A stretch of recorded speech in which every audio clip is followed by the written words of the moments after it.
What really drew me to gardening when I first started gardening was just to be outside. I had two small children. My daughters are only 20 months apart. So I started gardening, and it started out small with just a little bed between my walkway and my house. And I started planting some annuals and some perennials.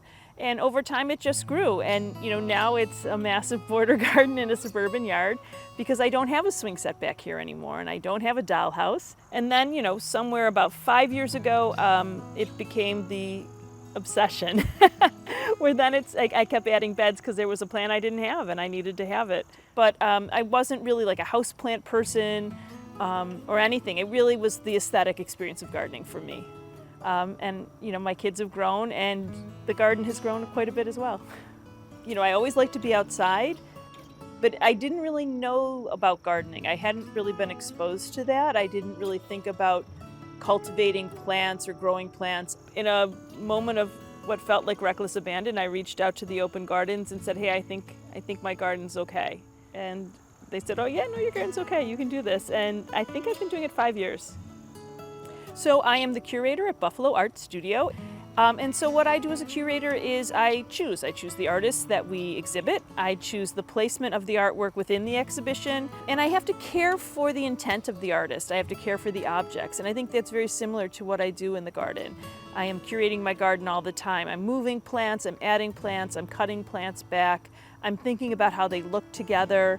And then, trying to be a good caretaker. So I do think about those things, and I do curate my garden. I curate it for color and for texture and for a little bit of drama. It's a lot of fun. I do that in the art world as well. What I really love about gardening is the slow looking, and I guess that's another connection to the art world for me. So I find it peaceful, I find it incredibly satisfying, but I also find it really important for my own cognitive experience. I can be a fast thinker. I tend to move through things in my mind really, really quickly, but it quiets my mind in a way that really nothing else ever has.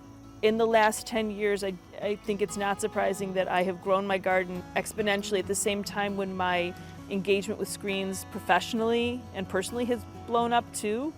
I really need this time outside, this time with the dirt and with the plants as a respite, I think. It's a million small things that I can see and smell, and soaking that in. And I think also being mesmerized by the magic of it. We're in this technological world where there's so much ugliness and a lot of it comes through those little screens. With the garden, you have to look slowly and carefully, and I feel like I need to let some of that wash away. And I think for me, and I think probably for many people, the garden is a place where that can happen, where you can wash away some of that ugliness and embrace something real.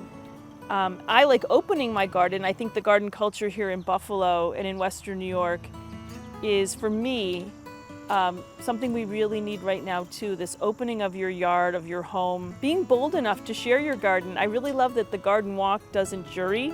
It's just being generous, being open, sharing your knowledge, sharing your plants, and getting to know people that maybe you otherwise wouldn't get to know. I think that is becoming too rare, and sharing something as beautiful as a love of gardening. And it reminds me I don't have to be afraid of people I don't know. I don't have to believe that lie. So being out in the garden is part of me choosing that. I mean, I've gotten to know a lot of really lovely people. It really is such a generous and kind and wonderful community. And it's just, look at it. Look at it.